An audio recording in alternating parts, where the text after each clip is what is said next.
Novelette حور، حصہ swim, قلمکار راشدہ رفعت۔ معاذ کی عقل معاف ہو چکی تھی۔ وہ سوچ بھی نہیں سکتا تھا کہ ابا اس کے ساتھ ایسی واردات کر سکتے ہیں۔ کسی اندیکھی لڑکی سے شادی کرنے کو اس کا دل قطعی راضی نہ ہو رہا تھا، لیکن انکار کرنے کی سب راہیں مسدود ہو گئی تھیں۔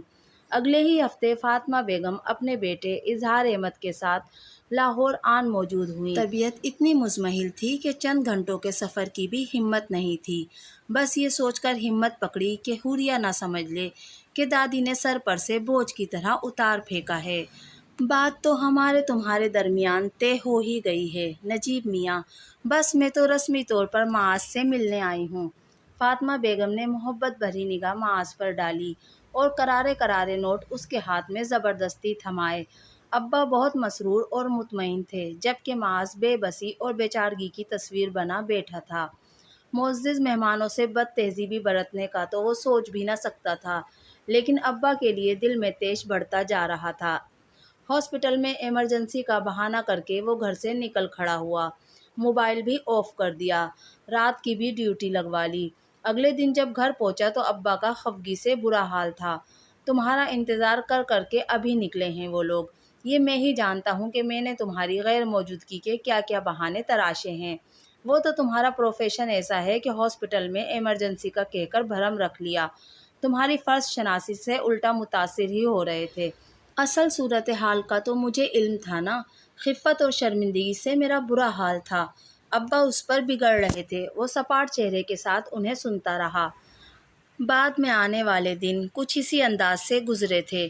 کبھی وہ اپنی فرسٹریشن ابا پر نکالتا، کبھی وہ بیٹے کو بے باہوں کی سناتے۔ معاذ کی ناشکری اور کفران نعمت پر انہیں سخت تاؤ چڑھتا۔ آخر کار ابا نے بیٹے سے الجھنا اور اسے سمجھانا ترک کر دیا تھا۔ شادی کے دن قریب آ چکے تھے۔ انہوں نے شادی کے انتظام اور تیاریوں کے لیے کمر کس لی۔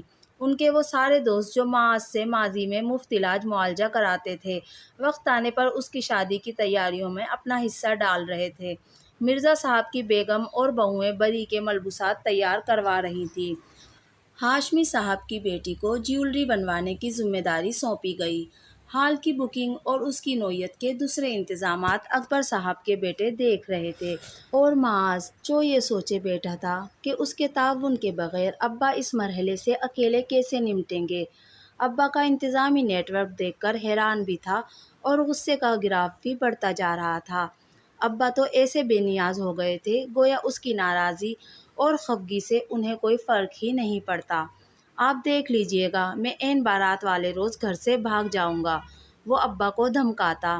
دھمکانے کے بعد اندازہ ہوتا کہ کچھ زنانہ قسم کی دھمکی دے دی ہے۔ ابا پر دھمکی کا مطلق اثر نہ ہوتا۔ وہ کاغذ قلم تھامے مہمانوں کی فہرست فائنل کرتے رہتے۔ میں عین نکاح کے وقت انکار کر دوں گا ابا، اس بار مردانہ انداز میں للکارا۔ ابا ہاتھ ہلا کر بظاہر کان پر بیٹھی مکھی اڑاتے اور پھر سے کاغذ پر قلم گھسیٹنے لگتے۔ معاذ دانت پیسنے کے سوا کچھ نہ کر سکتا۔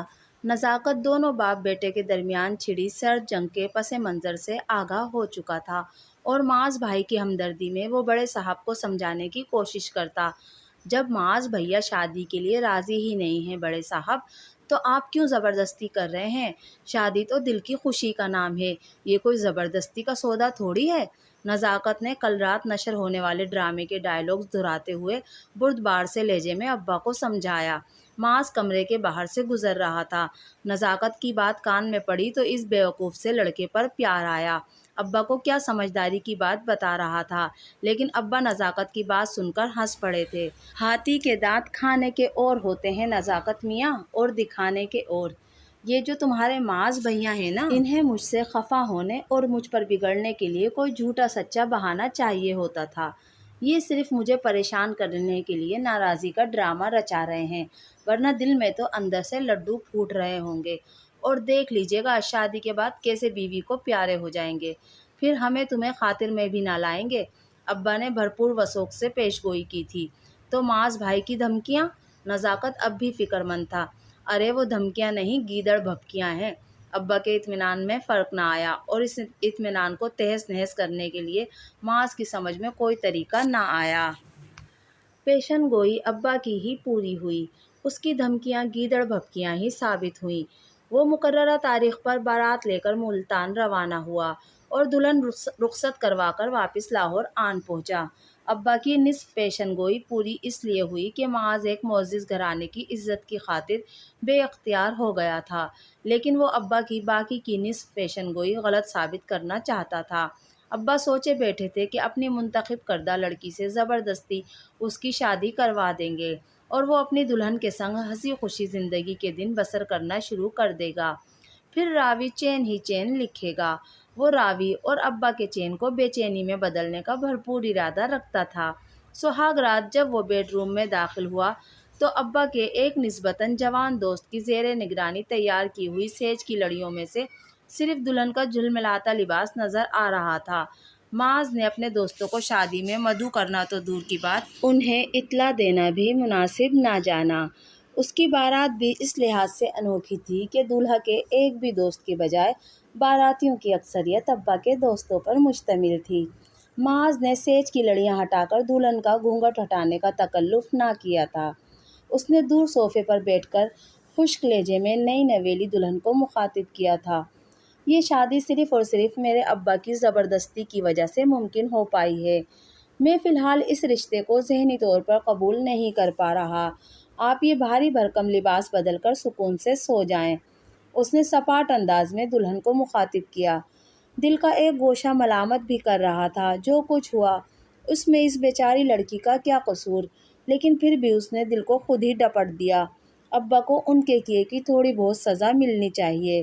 جب میری زندگی کی ناخوشگواری کا پتہ چلے گا تو پھر اپنے انداز سے غلطی پر کف افسوس ملیں گے۔ وہ لڑکی جو پہلی ہی نگاہ میں اس کے دل میں کھپ گئی تھی اور آج تک جس کے تصور سے وہ پیچھا نہ چھڑا پایا، ابا نے اس کا رشتہ مانگنے کی سرے سے کوئی کوشش ہی نہ کی۔ اگر رشتہ مانگنے کے بعد وہاں سے انکار ہوتا تو معاذ اپنے دل کو سمجھا بھی لیتا۔ معاذ کیسے اسی لڑکی کی اندیکھی کزن کو جیون ساتھی کے روپ میں قبول کر لیتا؟ دماغ کبھی سمجھانے کی کوشش بھی کرتا تو دل سمجھنے سے انکار کر دیتا۔ اپنی ساری فرسٹریشن اس نے سپاٹ سے لہجے میں اس نئی نویلی دلہن کی طرف منتقل کر دی۔ نکاح کے چند گھنٹوں بعد ہی جس کو یہ مژدہ سننے کو ملا کہ شادی اس کے شوہر کی مرضی سے نہیں ہوئی ہے، وہ کچھ لمحوں تک بے حس و حرکت بیٹھی رہی۔ معاذ نے جیب سے موبائل نکال کر کینڈی کرش کھیلنا شروع کر دیا تھا۔ وہ آہستہ روی سے اٹھی۔ پہلے ڈریسنگ ٹیبل کے سامنے کھڑے ہو کر اپنے زیورات اتارے تھے، پھر اپنے ہیئر اسٹائل سے نبرد آزما ہوئی تھی۔ معاذ نے نظر اٹھا کر دیکھا تک نہیں، پھر وہ ڈریسنگ روم میں چلی گئی تھی۔ جب آرام دہ لباس پہن کر واپس آئی تو ڈریسنگ ٹیبل پر بکھری جیولری سمیٹنے لگی تھی اور تب معاذ کی غیر ارادی نگاہ ڈریسنگ ٹیبل کے شیشے پر پڑی تھی۔ اسے لگا اس کی بصارت کو دھوکا ہوا ہے۔ لڑکی کا عکس نہیں، معاذ کا الویژن ہے۔ جو لڑکی اتنے دنوں سے بلا ناغہ اس کے خوابوں میں آ رہی تھی، وہ مجسم ہو کر اس کے سامنے کیسے موجود تھی؟ تم، میرا مطلب ہے آپ؟ وہ بے ساختگی سے بولے بنا نہ رہ پایا۔ حور نے مڑ کر اسے دیکھا۔ وہ تو وہی تھی، 100% وہی۔ معاذ بنا پلکیں جھپکے اسے تک رہا تھا۔ آپ نے مجھ سے کچھ کہا؟ خشک لہجے میں اس نے معاذ کو مخاطب کیا۔ آپ تو ڈاکٹر تھیں، میرا مطلب ہے کہ… معاذ نے بات ادھوری چھوڑی۔ اسے خود اندازہ ہو گیا کہ جملہ بے ربط سا ہے۔ اس کی سمجھ میں ہی نہ آ رہا تھا کہ اپنا معفی الضمیر کیسے واضح کرے۔ آپ ڈاکٹر ہیں نا؟ اس بار سوال مختلف انداز میں دہرایا۔ حور نے نفی میں گردن ہلا دی، لیکن آنکھوں میں استعجاب آمیز تاثر تھا۔ آپ کو یہ بتا کر شادی کی گئی ہے کہ میں ڈاکٹر ہوں؟ اس نے الجھ کر پوچھا۔ معاذ نے نفی میں گردن ہلا دی۔ اب وہ جملہ نئے ڈھب سے ترتیب دینا چاہ رہا تھا۔ جب میں چند ماہ پہلے آپ لوگوں کے ہاں آیا تھا تو فاطمہ نانی نے بتایا تھا کہ آپ ڈاکٹر بن رہی ہیں۔ معاذ نے جملہ ترتیب دے ہی لیا تھا۔ دادی جان نے میرے متعلق بتایا تھا کہ میں ڈاکٹر بن رہی ہوں؟ وہ بے یقینی سے پوچھنے لگی۔ معاذ نے یادداشت کو ٹٹولا۔ قابل رشک سماعت کی طرح اس کی یادداشت بھی قابل رشک تھی۔ اسے یاد آیا کہ فاطمہ بیگم نے پوتی کی غیر موجودگی میں بتایا تھا کہ میری پوتی بھی ڈاکٹر بن رہی ہے۔ اوہ، تو گویا یہ وہ والی پوتی نہ تھی۔ معاذ نے خود بخود یہ کیسے سوچ لیا کہ انہوں نے اسی پوتی کا ذکر کیا ہے؟ وہ تو 6 عدد پوتیوں کی دادی کے رتبے پر فائز تھیں، اور اس روز ان کی 5 پوتیاں غیر حاضر تھیں۔ یہ بات ان میں سے بھی تو کسی کے متعلق ہو سکتی تھی۔ پھر اس نے کیوں سوچا کہ وہی ڈاکٹر ہے؟ معاذ دل ہی دل میں خود کو کوستے ہوئے پوچھ رہا تھا۔ پھر جیسے اسے کچھ اور یاد آیا۔ لیکن آپ اپنی دادی کا بلڈ پریشر بھی تو چیک کر رہی تھی، اس نے پوچھا۔ بلڈ پریشر چیک کرنے کے لیے MBBS کی ڈگری لینا ضروری ہے کیا؟ ہورولین نے تیکھے تیوروں سے پوچھا۔ معاذ گڑبڑا کر رہ گیا۔ بائی دا وے، دادی کا بلڈ پریشر تو میرے اظہار چاچو کی سب سے چھوٹی بیٹی بھی چیک کر لیتی ہے، اور وہ ابھی 9th کلاس میں پڑھتی ہے۔ ہورولین نے اسے جتانے والے انداز میں باور کروایا۔ معاذ سر پر ہاتھ پھیر کر رہ گیا۔ اسے سمجھ نہ آیا کہ وہ اب ایسا کون سا فقرہ بولے جو آدھے گھنٹے پہلے کہی گئی بات کا اثر زائل کر دے۔ لیکن اب ہورولین کے بولنے کی باری تھی۔ آپ ذرا مجھے اپنا سیل فون دیں گے؟ اس نے قریب آ کر معاذ کو مخاطب کیا۔ معاذ نے کچھ حیرانی سے اسے دیکھا۔ ایکچولی میرے سیل کی چارجنگ ختم ہو گئی ہے۔ شادی کی افراتفری میں چارجنگ پر لگانا یاد ہی نہیں رہا۔ مجھے دادی جان سے بات کرنی ہے، وہ سپاٹ انداز میں بولی، اور معاذ جو ہاتھ بڑھاتے ہوئے اپنے موبائل تھمانے ہی لگا تھا، یکلخت اپنا ہاتھ پیچھے ہٹایا۔ وہ دراصل چارجنگ تو میرے موبائل کی بھی ختم ہو گئی ہے۔ معاذ کو بروقت بہانہ سوجا تھا۔ جس طرح آپ شادی پر زبردستی راضی ہوئے ہیں، بالکل ویسے ہی میں بھی اس شادی پر تیار نہ تھی۔ میں کسی ڈاکٹر سے شادی کرنا نہیں چاہتی تھی۔ دادی نے مجھے زبردستی اس رشتے پر راضی کیا، وہ بولی تھی۔ آپ کسی ڈاکٹر سے شادی کیوں نہیں کرنا چاہتی تھی؟ معاذ نے کچھ خفا، کچھ حیران ہو کر پوچھا۔ دیکھیے، میں جانتی ہوں اسٹوڈنٹ لائف میں ہر ڈاکٹر 2-3 ناکام عشق بھگتا چکا ہوتا ہے۔ وہ عشق اس کے دماغ سے کبھی نہیں نکلتے، اور اپنی بیوی میں وہ اپنی سابقہ محبوبہ کی پرچھائی ڈھونڈتے رہتے ہیں۔ میں ایسی زندگی نہیں جینا چاہتی تھی، اور دیکھ لیجئے، میرا خدشہ صحیح ثابت ہوا۔ آپ بھی پسند کسی اور کو کرتے ہوں گے، اور شادی کسی اور سے کرنا پڑی۔ میں دادی جان کو بتاؤں گی اپنے خدشے اور اندازے کی درستی کے بارے میں۔ وہ نروٹھے پن سے بول رہی تھی۔ معاذ کی سمجھ میں نہیں آ رہا تھا کہ وہ کس طرح نئی نویلی دلہن کی غلط فہمی دور کرے، لیکن نئی نویلی دلہن کچھ سننے کے موڈ میں نہ لگ رہی تھی۔ وہ اپنی ہی دھن میں بولے جا رہی تھی۔ پھر مجھے آپ کی شخصیت بھی متاثر کن نہ لگی تھی۔ جب چند مہینے پہلے آپ ہمارے ہاں آئے تھے تو میں نے ویسے تو آپ پر ایک سرسری نگاہ ہی ڈالی تھی، لیکن جب بعد میں دادی نے بتایا کہ آپ ڈاکٹر ہیں تو مجھے یقین نہ آیا۔ شکل سے تو آپ مجھے واجبی سے پڑھے لکھے کوئی دکاندار لگے تھے، حور نے انکشاف کیا۔ معاذ کو ایک دم طیش آ گیا۔ اسٹوڈنٹ لائف اور پھر پروفیشنل لائف میں لڑکیاں اس پر ہمہ وقت نثار ہونے کو تیار رہتی تھیں۔ کوئی اس کی وجاہت پر فریفتہ تھی تو کوئی اس کی شاندار شخصیت کے گن گاتی تھی، اور موصوفہ فرما رہی تھی کہ وہ اسے کوئی واجبی سا پڑھا لکھا دکاندار سمجھی تھی۔ دادی نے بہت سمجھا بجھا کر مجھے اس رشتے کے لیے راضی کیا تھا۔ آپ کی مرحومہ والدہ کی وجہ سے دادی کو آپ سے بھی بہت پیار تھا۔ اب میں انہیں بتاؤں گی ان کے اس پیارے نے ان کی پیاری پوتی کو کیا کچھ کہہ سنایا ہے۔ وہ چٹاک بھر کی لڑکی اسے دھمکا رہی تھی، اور معاذ سوچ رہا تھا کہ اس نے تو بامشکل 1.5 فقرہ بولا تھا۔ سب کچھ تو دادی کی پیاری پوتی ہی سنا رہی ہے۔ اس لڑکی نے معاذ کی مردانہ انا کو بہت برے طریقے سے ٹھیس پہنچائی تھی۔ وہ بھول گیا کہ یہ وہی لڑکی ہے جس سے شادی نہ ہونے کے سوگ میں وہ کچھ دیر پہلے تک مبتلا تھا۔ اسے نئے سرے سے ابا پر ہی طیش چڑھا۔ کیا زبان دراز قسم کی بہو پسند کی تھی انہوں نے، یعنی کہ سہاگ رات شوہر کو تڑی لگا رہی ہے کہ وہ اپنی دادی سے فون کر کے اس کی شکایت لگائے گی۔ اور دیدہ دلیری کی انتہا تھی کہ شکایت لگانے کے لیے فون بھی اسی کا مانگا جا رہا تھا۔ تم بھی اس رشتے پر راضی نہ تھیں، اور میرے ساتھ بھی زبردستی ہوئی ہے، لیکن فیکٹ یہ ہے کہ اب ہم دونوں نکاح کے بندھن میں بندھ چکے ہیں۔ ہمیں ایک دوسرے کو سمجھنے کے لیے کچھ ٹائم لینا چاہیے۔ بصورت دیگر کسی اور آپشن پر غور کریں گے۔ ہاں، اگر تم ابھی اسی وقت معاملے کو منطقی انجام تک پہنچانے کے لیے اپنی دادی سے بات کرنا چاہتی ہو تو کر لو بات، اتنی چارجنگ تو ہے کہ تمہاری بات ہو جائے۔ معاذ نے موبائل اس کی جانب بڑھاتے ہوئے خشک لہجے میں اسے مخاطب کیا، گویا بال اس کے کورٹ میں لڑکا دی۔ اس نے کچھ لمحوں کے لیے سوچا تھا، پھر اس بات میں سر ہلا دیا۔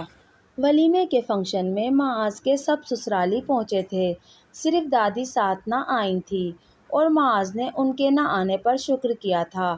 وہ سب سسرالیوں سے خندہ پیشانی سے ملا تھا، کنکھیوں سے حورالعین کو بھی دیکھتا رہا۔ کہیں وہ کسی اپنے سے اس کی شکایت تو نہیں جڑ رہی، لیکن شکر تھا سب خیریت رہی۔ رسم و رواج کے مطابق وہ حورالعین کو اپنے ساتھ لے گئے۔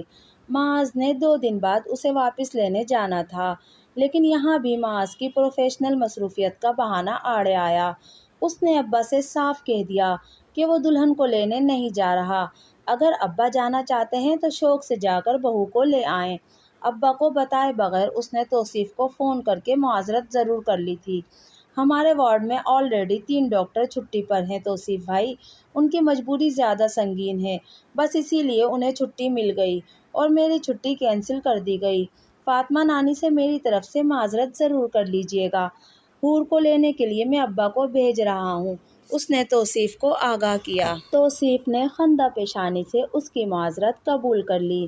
ابا البتہ اس کی ہٹ درمی پر پریشان ہو رہے تھے۔ سمدھیانے جا کر یقیناً انہوں نے بھی معاذ کے نہ آنے پر معذرت کر لی تھی، لیکن معاذ کو ان کی پریشانی سے کوئی سروکار نہ تھا۔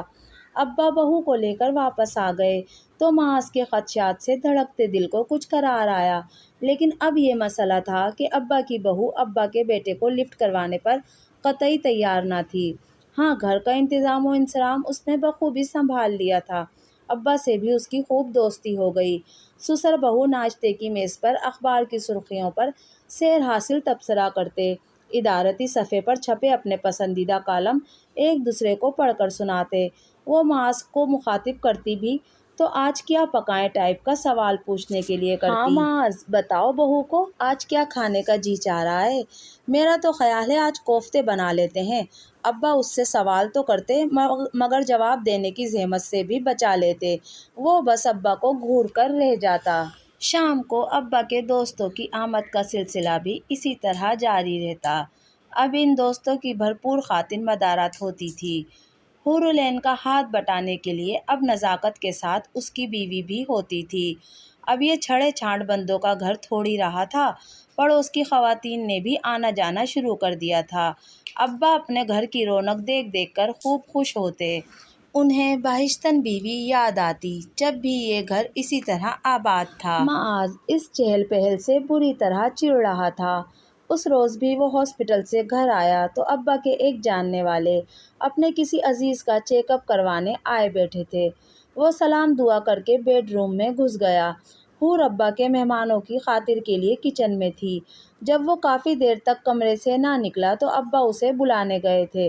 بھائی خلیق صاحب بہت دیر سے آئے بیٹھے ہیں، اپنے دوست کے ہمراہ آئے ہیں، کھانسی بیچارے بندے کا پیچھا ہی نہیں چھوڑ رہی، تم ذرا آ کر معائنہ کر لو۔ خلیق صاحب کو جا کر کہیں کہ اگر کھانسی ان کے دوست کا پیچھا نہیں چھوڑ رہی تو وہ اس دوست کو ہی چھوڑ دیں، شکل سے ہی ٹی بی کا مریض لگ رہا ہے۔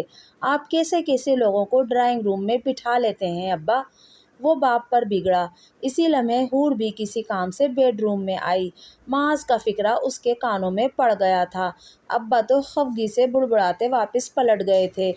اس نے تیکھی نگاہوں سے معاذ کو دیکھا، کیسے کٹھور اور سنگ دل ڈاکٹر ہیں آپ، اگر کسی مریض کا چیک اپ کر لیں گے تو دعائیں ہی ملیں گی نا۔ حور کے کہنے پر معاذ نے اسے گھورا۔ میں سرکاری اسپتال میں کام کرتا ہوں محترمہ، میرے مریضوں میں اکثریت غریبوں اور مڈل کلاس لوگوں کی ہوتی ہے۔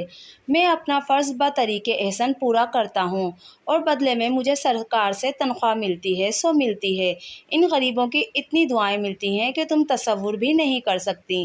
میں دوسرے ڈاکٹرز کی طرح پرائیویٹ پریکٹس نہیں کرتا۔